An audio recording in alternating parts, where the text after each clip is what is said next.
Designing of synthesis. The second lecture of designing of synthesis and the fourth lecture is overall guidelines for good disconnections, symmetry, recognizable starting materials, and available compounds. All these topics are very important. A good disconnection approach, symmetry, and starting materials and available compounds. Now, designing of synthesis 2, this is the title of the lecture. Guideline for good disconnections. Make the synthesis as short as possible. First, you will design the synthesis as short as possible. Synthesis में कम से कम step, यानी ऐसा ना हो कि जी एक synthesis के अंदर आपने 10 स्टेप बना दिए, 5 भी हो सकते हैं, 6 भी हो सकते हैं, तो मिनिमम स्टेप्स होने चाहिए। जितने ज़्यादा स्टेप्स होंगे उतनी ईल्ड कम आए, ईल्ड ज़्यादा आए, सॉरी ईल्ड कम आएगी, ज़्यादा रिएजेंट्स चाहिए, कंडीशन डिफरेंट चाहिए, टाइम ज़्यादा आपको चाहिए। तो इसलिए मिनिमम स्टेप्स जो हैं ऐसे synthesis you should design which have minimum step as short as possible. Second one is use only disconnections corresponding to non-reliable reactions. ऐसी डिस्कनेक्शन आपने करनी है जो जिसमें नॉन रिलायबल रिएक्शंस होने चाहिए। ऐसा नहीं आपने डिस्कनेक्ट कर दिया, कोई नॉन रिएक्शन नहीं है, कोई रिलायबल रिएक्शन नहीं है, कोई इजी रिएक्शन नहीं है, it is difficult to synthesize, the step will be difficult to synthesize।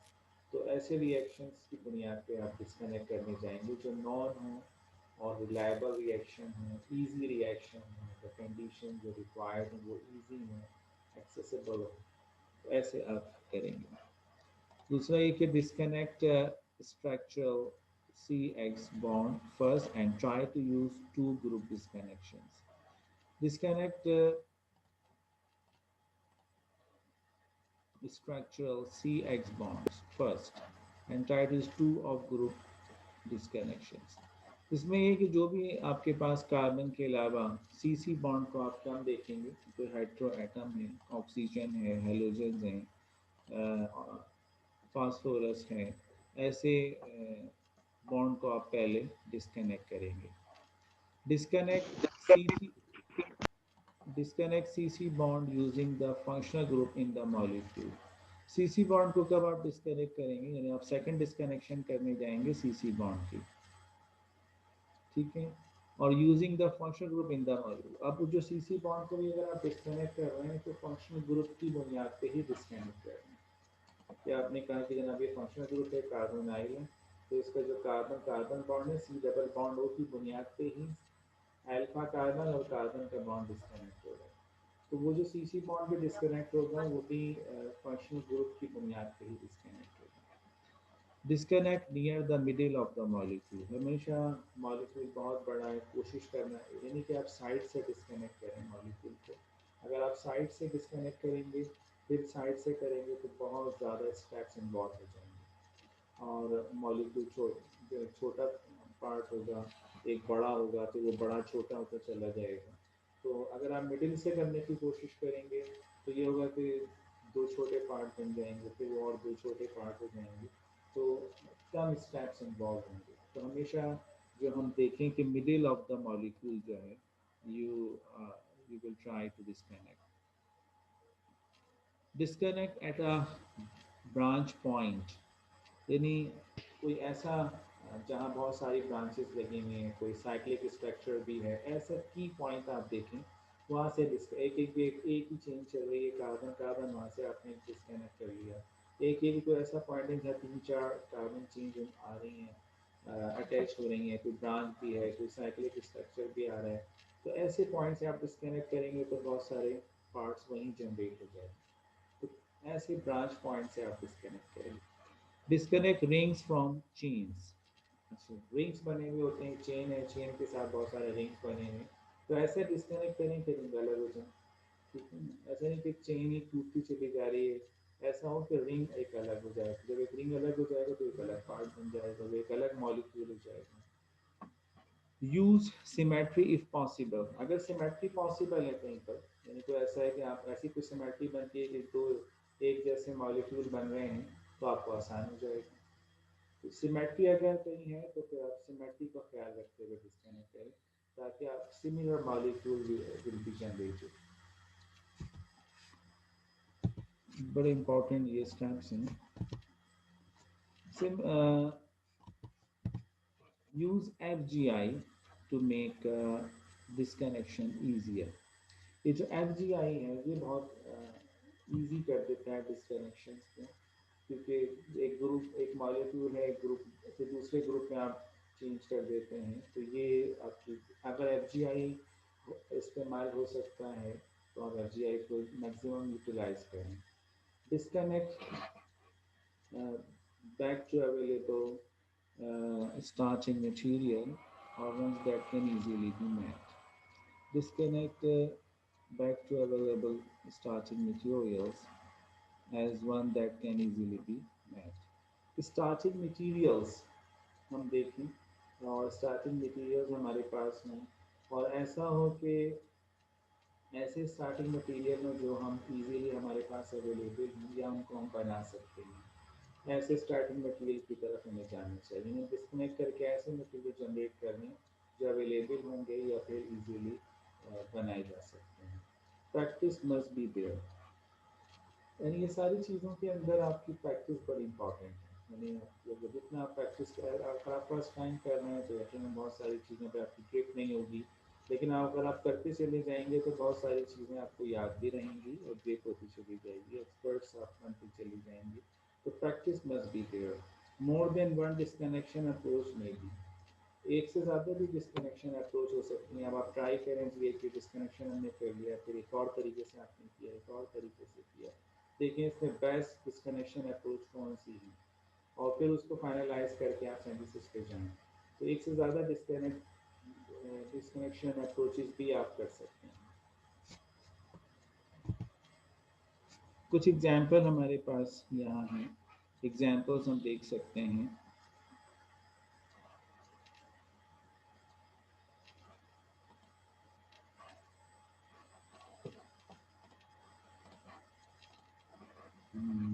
ये एक कंपाउंड है, टारगेट मॉलिक्यूल है।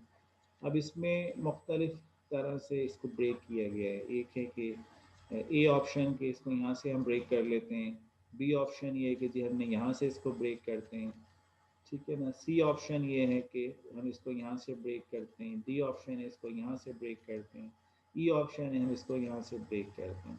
तो सी इज़ द बेस्ट। अच्छा, ए क्यों है कि एक साइड से आप ब्रेक कर रहे हैं, एक आपका मिथाइल मिला और इतना बड़ा मॉलिक्यूल एज इट इज़ मौजूद है। फिर बी में फिर आप साइड से ब्रेक कर रहे हैं, ये ई वाला फिर साइड से ब्रेक कर रहे हैं, डी वाला एक साइड से ब्रेक कर रहे हैं, आपका एज इट इज़ एक बड़ा मॉलिक्यूल है और एक मिथाइल अलग हो रहा है। लेकिन एक जो सी है, एक तो ये मिडिल ऑफ द मॉलिक्यूल है, ठीक है ना, एक पार्ट ये छोटा हो गया, एक ये छोटा पार्ट आ गया। दूसरा ये कि ये एक ब्रांच पॉइंट है, यानी ये जो फंक्शनल ग्रुप लगा हुआ है इसके भी करीब है, ब्रांच लगी हुई है, फिर ये एक बड़ी ब्रांच लगी हुई है, फिर एक ये ब्रांच लगी हुई है।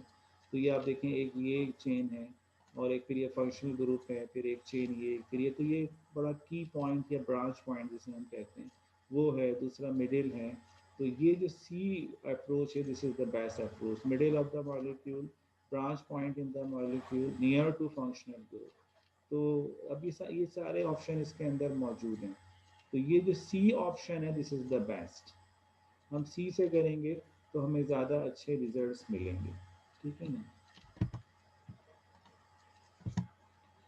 अनदर एग्जांपल, ये हमारे पास एक मॉलिक्यूल है, इसमें भी डिफरेंट ऑप्शंस हैं जहाँ से आप इसको ब्रेक कर सकते हैं। जैसे ये हमने ए से ब्रेक किया, मिथाइल अलग हो गया, एक बड़ा मॉलिक्यूल एज इट इज़ मौजूद है। और फिर उन्होंने बी से किया तो ये रिंग जो है यहाँ से ब्रेक हो जाएगा, और रिंग ब्रेक हो जाएगा, मॉलिक्यूल एज इट इज़ बड़ा रहेगा। और फिर ये डी वाला मिथॉक्सी अलग हो जाएगा, मॉलिक्यूल एज इट इज़ मौजूद है। लेकिन ये सी जो है, this C is the best. एक क्यों, एक तो अगर आप देखें तो ये मिडिल है, तो ये दो हिस्सों में मॉलिक्यूल डिवाइड हो जाएगा। ठीक है ना। फिर दूसरा ये है कि फंक्शनल ग्रुप जो है इसके भी करीब है, फिर बहुत सारे रिंग और ब्रांचेस इसके साथ, एक ये रिंग लगा हुआ है, फिर एक ये रिंग लगा हुआ है, इसके भी ये करीब यानी ब्रांच पॉइंट बन रहा है, तो मिडिल भी है। तो जंक्शन बिटवीन टू रिंग्स का एक जंक्शन भी है, फंक्शनल ग्रुप के करीब भी है, मिडिल ऑफ द मॉलिक्यूल भी है, तो सी इज़ द बेस्ट। तो ये हमें देखना है कि हम कहाँ से इसको ब्रेक करें। तो ये कुछ हमने देखा डिस्कनेक्शन है। तो इस तरह सिमेट्री की हमने बात की थी कि सिमेट्री को देखना चाहिए मॉलिक्यूल के अंदर। तो सिमेट्री क्या चीज़ है? सिमेट्री का मतलब है कि कोई ऐसी हम ब्रेक करने जा रहे हैं मॉलिक्यूल, कहीं से सिमिलैरिटी मॉलिक्यूल में आ रही है, तो फिर हमें आसानी हो जाती है कि हमें फिर दो मटेरियल नहीं चाहिए होते बल्कि एक ही मटेरियल चाहिए होता है। जब दो एक जैसे मॉलिक्यूल बन रहे हैं, जनरेट हो रहे हैं, तो फिर एक कंपाउंड वो एक ही तरह के हैं, वो एक कंपाउंड चाहिए, तो एक कंपाउंड हमारा कम हो गया। तो सिमेट्री अगर आप सर्च करें, सिमेट्री अवेलेबल है, तो हम ऐसे ब्रेक करें कि हमें सिमिलर कंपाउंड जो है वो जनरेट हो। तो सिमेट्री में will help if you we can do two identical disconnections at once. For example आप देखें यहाँ एक कंपाउंड है कि आपके पास, और इसके अंदर एक सिमेट्री जनरेट हो रही है कि ये वाला जो पार्ट है और ये वाला पार्ट दोनों एक जैसे हैं, बीच में एक मिथाइल लगा हुआ है और यहाँ पे एक हाइड्रोक्सिल ग्रुप लगा हुआ है। तो यहाँ अब ये दोनों जो पार्ट हैं ये दोनों सिमिलर हैं और एक सिमेट्रिकल नज़र आ रहे हैं। तो हम इसको ऐसे ब्रेक करें, यहाँ से हमने इसको ब्रेक कर दिया और यहाँ से ब्रेक कर दिया, तो हमें दो एक जैसे कंपाउंड मिल जाएंगे, हमें ज़्यादा मेहनत नहीं करनी। अगर हम यहाँ से ब्रेक करते हैं तो कोई फ़ायदा नहीं, अगर हम यहाँ से इसको ब्रेक करते हैं तो कोई फ़ायदा नहीं है। ठीक है, अगर हमने यहाँ से और यहाँ दो जगह से ब्रेक कर दिया तो ये दो तो एक जैसे कंपाउंड हो गए और फिर बीच का एक अलग कंपाउंड हो गया। तो हमने दोनों यहाँ से ब्रेक किया, कार्बन कार्बन बॉन्ड। एक तो यहाँ सिमेट्री हमें मिल रही थी, दूसरा आप देखें यहाँ से ब्रेक करने में ये है कि एक मिडिल ऑफ द मॉलिक्यूल है, और फिर तीसरी बात ये है कि ये एक फंक्शनल ग्रुप के करीब भी है और एक ब्रांच पॉइंट भी है। तो ये सारी चीज़ें यहाँ मौजूद थी, तो हमने यहाँ से ब्रेक किया। तो ये दो मॉलिक्यूल आ गए जो मैग्नीशियम ब्रोमाइड यानी ग्रिग्नार्ड रिएजेंट के, और एक जो हमें एस्टर मिल गया है। तो सिमेट्रिकल 3 डिग्री अल्कोहल, ये 3 डिग्री अल्कोहल है और ये सिमेट्रिकल हमें नजर आ रहा है, can be made from 2 molecule of a Grignard reagent and 1 of ethyl acetate. Recognizable starting materials. A very practical guideline is to look for starting material you can buy. जो starting material की बात है, जब आपने break कर लिया तो starting material available होना चाहिए या आप ऐसा हो जिसको आप बना सकें आसानी से। तो it is obviously impossible to give a list of such compound. अब कौन कौन से स्टार्टिंग मटेरियल मौजूद हैं इसको लिस्ट हम नहीं दे सकते, लेकिन कैटलॉग अवेलेबल होते हैं डिफरेंट कंपनी के, लूका है, सिग्मा एवरेज है, तो इनके चार्ल्स पेन है, इनके कैटलॉग हैं, हमें पता है कि जनाब ये सारे स्टार्ट हम देखें कि हमारा स्टार्टिंग मटेरियल आ रहा है वो आया अवेलेबल है इनके कैटलॉग के अंदर, इजीली अवेलेबल है, चीप है, तो हम कैटलॉग से देख सकते हैं। इट इज़ ऑब्वियसली अच्छा what's available varies from year two year. अच्छा ये भी हमें देखना है कैटलॉग के अंदर जो है कंपाउंड अवेलेबल है लेकिन वो कैटलॉग 10 साल पुराना है, तो ज़रूरी नहीं कि 10 साल पहले अवेलेबल थे और अभी भी अवेलेबल हैं, हो सकता, और या 10 साल पहले जो कंपाउंड थे वो अब हों, या अब जो कंपाउंड है वो 10 साल पहले भी हों। तो हमें जो फ्रेश कैटलॉग है, जो अपडेटेड कैटलॉग है वो देखना चाहिए कि इस वक्त कौन से कंपाउंड अवेलेबल है। हम 5 साल पुराने कैटलॉग ना देखें कि जना उसमें ये कंपाउंड तो इसके अंदर मौजूद है, हो सकता है कोई वो कंपाउंड अब ना हो और जो अब कंपाउंड है वो पहले ना हो, ये भी हमें अपडेटेड कैटलॉग देखना चाहिए। तो what's available varies from year to year and sometimes from week to week. Then the requirement of research chemists who of sir आपकी आवाज बहुत स्लो आ रही है। अच्छा, who of them need only a gram of something। ठीक है, जब कुछ जो रिसर्च केमिस्ट है उसको तो ग्राम में चाहिए होता है, जो डेवलपमेंट केमिस्ट है उसको किलोग्राम में चाहिए होता है, एंड जो प्रोडक्शन केमिस्ट है उसको टन्स में चाहिए होता है। तो इसलिए आपको कॉस्ट भी देखनी पड़ेगी। हम अगर रिसर्च केमिस्ट हैं, लैब में सिंथेसिस कर रहे हैं, तो ग्राम इट्स इनफ। या कोई डेवलपमेंट केमिस्ट है, जरा बल्क प्रोडक्शन करने जा रहे हैं, तो किलोग्राम के अंदर जो है वो कर सकते हैं। इसी तरह प्रोडक्शन केमिस्ट जो इंडस्ट्रियल केमिस्ट हैं, उसको टन्स में चाहिए। The some time is to be to use suppliers catalogues, they are free and request from main supplier as fluke and average। तो हम सप्लायर से कैटलॉग लेके देख सकते हैं, जो फ्री ऑफ कॉस्ट होता है, कि कौन से कंपाउंड जो हैं वो अवेलेबल हैं।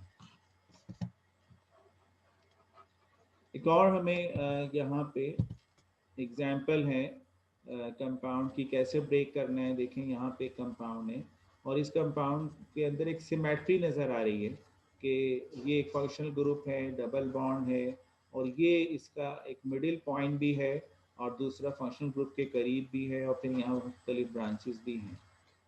यहाँ पर मुख्तलिफ ब्रांचेस भी हैं। तो यहाँ से अगर आप ब्रेक करेंगे तो ये मिडिल हो जाएगा, सिमेट्री भी बन जाएगी। ये दोनों एक सिमेट्रिकल कंपाउंड्स हैं। तो इससे हमें एक तो ब्यूटाइल लिथियम मिल गया, और दूसरा ये मीथाइक्राइलेट एस्टर मिल गया, ठीक है ना, और ब्यूटाइल लिथियम मिल गया। तो यहाँ स्टिल यूजिंग सिमेट्री, हमारे बाबा की वो चली आ गई,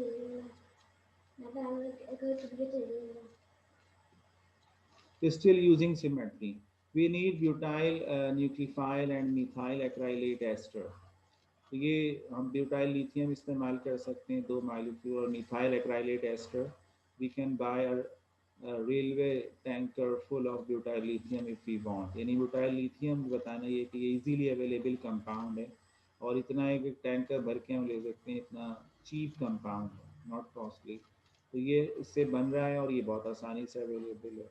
और ये जो मीथाइक्राइलेट एस्टर है are used in enormous quantities to make polymers। ये दोनों अवेलेबल कंपाउंड्स हैं, और दोनों इजीली अवेलेबल हैं, और चीप कंपाउंड हैं, जिससे आप अपने कंपाउंड्स को सिंथेसाइज कर सकते हैं। In less favorable circumstances, look for starting materials that can easily be made। The hydroxyaldehyde was an intermediate in Bucky's synthesis of the natural product nuciferol 2।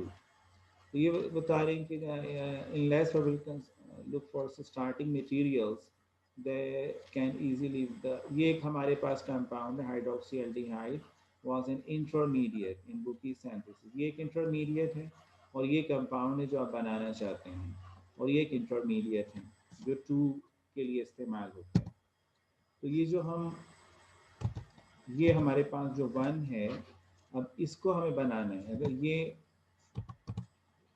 इस न्यूसीफेरोल कंपाउंड बनाना है, तो हमें 1 चाहिए होता है। 1 एक इंटरमीडिएट है जिससे इजीली बन जाता है। अब हम 1 कैसे बनाएंगे, ठीक है ना। तो 1 कैसे बनता है वो हमें देखना है। ये 1 के मुख्तलिफ रूट्स हैं। एक तो हमने ए ऑप्शन है हमारे पास कि हम मिथाइल अलग कर लें, फिर बी ऑप्शन है हमारे पास कि जनाब हम इस रिंग को अलग कर लें, फिर सी ऑप्शन है हमारे पास कि हम यहाँ से इस तरह अलग कर लें। तो ये 3 ऑप्शन हमारे पास हैं, ए बी सी। तो यहाँ 3 degree alcohol is an obvious place to disconnect. ये जो हम की पॉइंट्स तो यही हैं, बी और सी दोनों की पॉइंट्स हैं। ए छोटी सी ब्रांच है, तो ए को तो हम यहाँ पे इग्नोर कर देंगे। अब बी और सी 2 ऑप्शन हमारे पास हैं यहाँ। तो ये 3 डिग्री अल्कोहल जो है ये ऑब्वियस प्लेस टू, ये यहीं से दोनों ब्रांच पॉइंट हैं, फंक्शनल ग्रुप भी करीब है, रिंग भी लगा है। तो बी सी ऑप्शन ये दोनों they are better as compared to A। Rejecting poor disconnection of 1 carbon atom, यानी A वाली जो है ये poor disconnection है, एक ही कार्बन निकल रहा है, इसको हम इग्नोर कर देते हैं।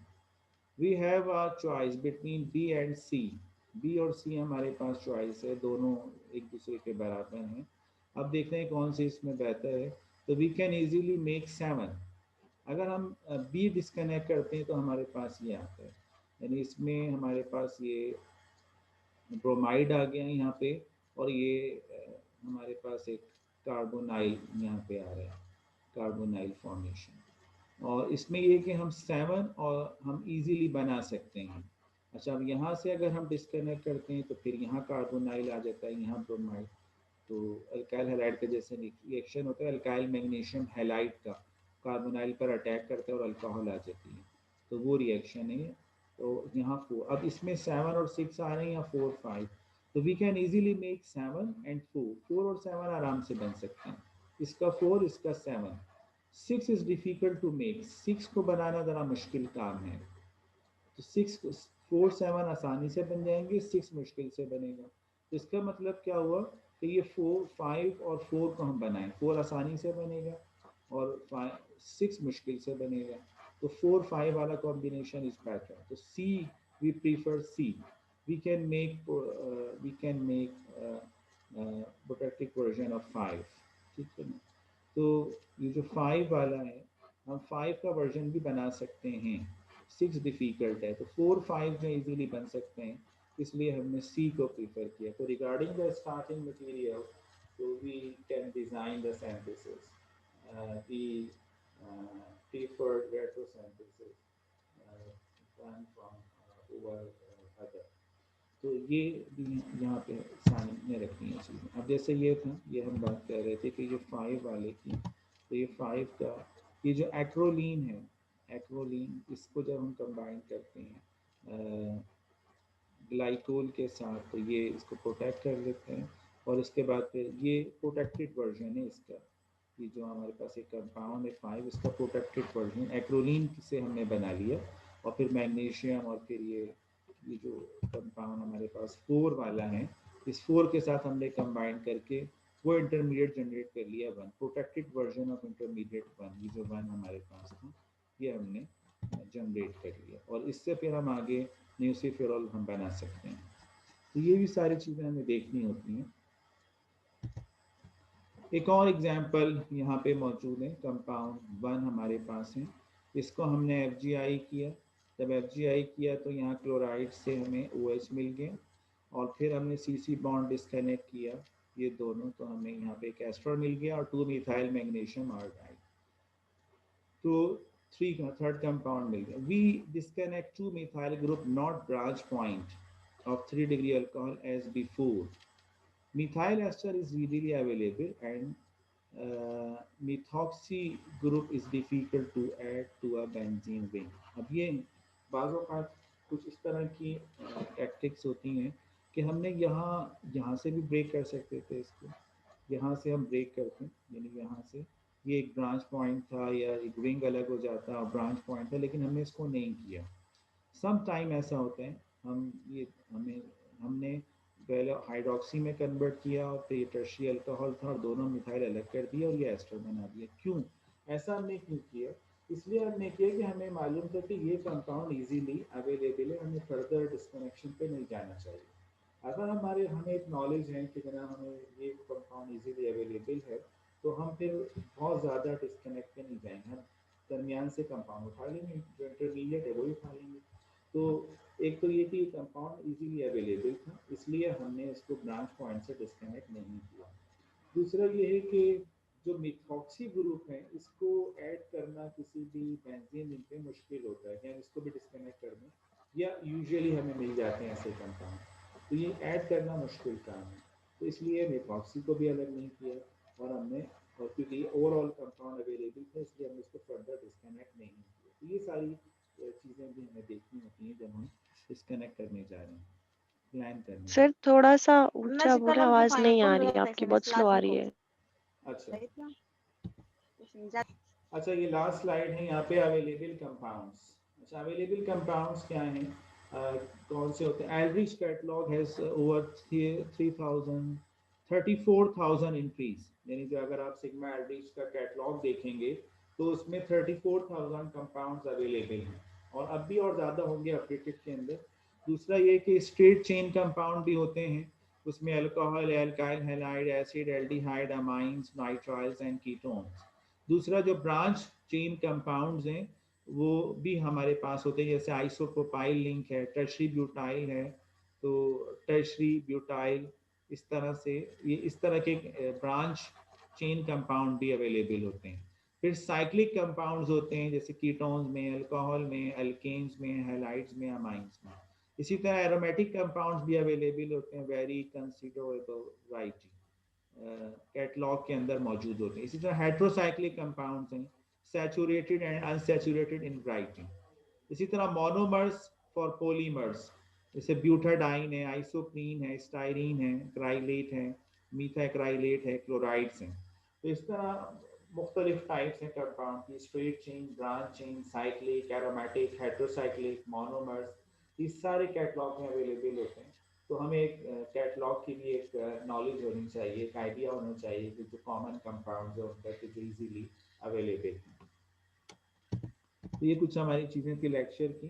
कुछ डिस्कशन करनी हो इसमें तो बता दीजिए, कोई चीज़ पूछनी हो तो बता दीजिए। सर कैटलॉग में तो जी प्राइस वगैरह भी लिखी होगी या नहीं लिखी होगी? कैटलॉग में कंपाउंड की जी प्राइस बिल्कुल। वगैरह भी लिखी जो होगी या नहीं लिखी होगी? कैटलॉग होता है उसमें स्ट्रक्चर भी होता है, उसका molecular formula, boiling point, melting point, density, price, सब कुछ लिखा होता है। ठीक, और उसको जैसे होता है फिजिकल अपीयरेंस, इसका आमतौर पे हमें नजर कैसे आती है, ब्लैक हाँ, वो ब्लू सब जो भी इसका? फिजिकल प्रॉपर्टीज भी लिखी हुई होती हैं कैटलॉग के अंदर। ठीक। ठीक है, यकीन वो तो अभी अभी तो हम क्योंकि पढ़ रहे हैं, तो जो जब हम ठीक। ये तो सब चीज़ें हुए जब हम परफॉर्म करने जा रहे होते हैं और हम डिज़ाइन करते हैं, तो हर चीज़ की हमें नॉलेज होनी चाहिए, सब चीज़ें हमारे पास अवेलेबल होनी चाहिए। तो ये सब उसी के लिए यानी हम उसी को पढ़ने की क्या क्या चीज़ें हमें क्या डिज़ाइन करते हुए क्या क्या चीज़ें होनी चाहिए। जी और कोई बात? सर कैटलॉग के बारे में बताएं, क्या इससे मुराद क्या है? किससे मुराद? कैटलॉग। कैटलॉग का मतलब एक तरह की समझें कि डायरेक्टरी है। एक आदमी अपनी दुकान पर कोई चीज़ रखता है ना, 10 चीज़ें रखी जी हुई जी हैं, सर। तो एक डायरी जी बना लेता है जी मेरे पास ये 10 चीज़ें हैं। जी जी। जैसे वो लोग निकालते हैं ना, किसी स्टोर पे आप जाते हैं तो क्या क्या क्या जी। चीज़ें मौजूद हैं, तो कोई 100 वो चीज़ें मौजूद हैं, तो वो 100 की पूरी लिस्ट उसमें आपको दे देता है, भाई ये चीज़ें हैं मेरे पास, तो आप देखें। तो पूरा उसने एक लिस्ट बनाई हुई है, एक लिस्ट है। तो सिग्मा एलजी से कंपनी ने एक लिस्ट बना ली है, और वो लिस्ट है उनके पास अगर 50,000 कंपाउंड है तो 50,000 की लिस्ट बना ली उन्होंने कि हम ये हमारे पास अवेलेबल हैं, हम बनाते हैं, हम सेल करते हैं। तो वो एक कैटलॉग हो जाता है, क्योंकि वो 5-10 कंपाउंड तो होते नहीं है, वो 50,000 60,000 कंपाउंड की पूरी एक डायरेक्टरी टाइप की होती है, तो उसको हम कैटलॉग करते हैं। जैसे आप लाइब्रेरी में जाते हैं, लाइब्रेरी में कैटलॉग होता है ना, वो पूरा एक लिस्ट बनी हुई होती है, कहते हैं जी हमारे पास ये 5,000 बुक्स हैं, ये कैटलॉग बना हुआ है, आप देख लें कौन सी आपको चाहिए, आप देखते हैं जी आपकी अभी जो बुक है वो है या नहीं है, आप देखते हैं हाँ जी ये वाली बुक है, तो फिर आप उससे कहते हैं कि ये बुक है, इसका ये नंबर है, वो निकाल दें, उसने तरतीब से रखी है, वो निकाल के दे देते हैं। ऐसे ही कैटलॉग का मतलब ये है कि जो कंपाउंड है उनके पास है ना, आपको 50,000 कंपाउंड है, तो उस कंपाउंड को उन्होंने कोई कोड दिया हुआ है। आप वो कहेंगे कि जनाब मुझे एक्राइलिन चाहिए, तो उनको नहीं पता एक्राइलिन क्या होता है, आप उसका कोड बताएंगे कि जनाब इसका कोड है C123। अच्छा, वो C123 उनको कोड से याद है, और वो कोड आप बताएंगे कि कोड है जनाब, ये कंपाउंड है, और वो उस लिहाज से आपको वो कंपाउंड्स अवेलेबल करते हैं, ये होता है। जी और कोई सवाल? सर ये सिर्फ ऑर्गेनिक, सर 84,000 जो भी सिर्फ ऑर्गेनिक कंपाउंड है या इनऑर्गेनिक भी है? कैटलॉग में तो सारे कंपाउंड होते हैं। ये कंपाउंड की तादाद हाँ, ऑर्गेनिक इनऑर्गेनिक सारे होते हैं सर? सारे होते हैं, लेकिन चूंकि आपको ये मालूम है कि ऑर्गेनिक केमिस्ट्री आप पढ़ रहे हैं, ऑर्गेनिक कंपाउंड की तादाद बहुत ज़्यादा है, मिलियंस में है, और इनऑर्गेनिक की तादाद वो थोड़ी सी होती है। स्पीकर बंद करो। तो जो थोड़ी सी तादाद है तो होते सारे हैं, लेकिन वो थोड़े हैं इनऑर्गेनिक कंपाउंड, और ऑर्गेनिक कंपाउंड की तादाद बहुत बड़ी। ठीक है जनाब, और तो कोई सवाल नहीं? ठीक है, बस यही तो यहीं सर तक अगर मसला है। कंपाउंड परचेज करने होंगे तो इधर कराची से भी मिल जाते हैं या बाहर से मंगवाने पड़ते हैं, कम ज्यादा हल्के फुल्के? देखिए मैं आपको बताऊं, मुख्तलिफ जो सप्लायर है ना हमारे यहाँ मौजूद हैं, जो डील कर रहे होते हैं, कि उन्होंने कंपनी खोली हुई है, बहुत सारे सप्लायर, वो सिग्मा एटलीस्ट को डील कर रहे होते हैं कि जनाब ये हैं। अब उनके पास सारी रेंज नहीं होती है, लेकिन उनके पास अवेलेबल होते हैं, उनके स्टोर में होते हैं, स्टॉक में होते हैं। आपने कहा कि मुझे फिनोल चाहिए, अब आप उस सप्लायर को बुलाएंगे, उसके स्टोर में पड़ा होगा, वो सिग्मा एटलीस्ट वाला उसने मंगा के रखा हुआ है, किसी और को भी दिया है, 4 बोतलें मंगा ली थी, 2 किसी को देनी, एक रखी है, एक रखी चलती है।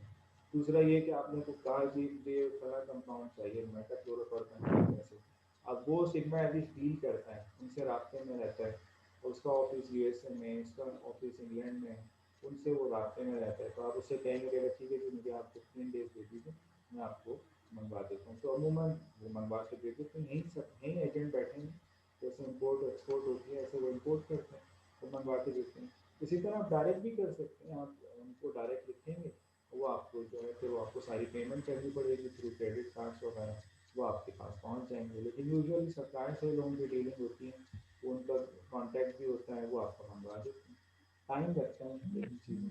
सर कराची में कौन सी जगह पे ये केमिकल कंपाउंड्स की शॉप्स वगैरह? नहीं, शॉप्स तो मुख्तलिफ जगहों पर हैं, लेकिन सप्लायर आपके ऑफिस में आ जाते हैं। बहुत सारे सप्लायर घूमते रहते हैं यूनिवर्सिटीज़ में और मुख्तलिफ जगहों पे आते रहते हैं, हमारे पास भी आते रहते हैं, कार्ड दे जाते हैं। जनाब आपको कोई ठीक। चीज़ ग्लासियर चाहिए, कोई आपको इंस्ट्रूमेंट चाहिए, कोई केमिकल चाहिए, तो हमें बताइए, तो वो डील कर लेते हैं, बाहर से इंपोर्ट कर लेते हैं ये। ठीक है जनाब। ठीक है सर। ठीक है जनाब, ओके जनाब, अल्लाह हाफिज़। अल्लाह हाफिज़ सर।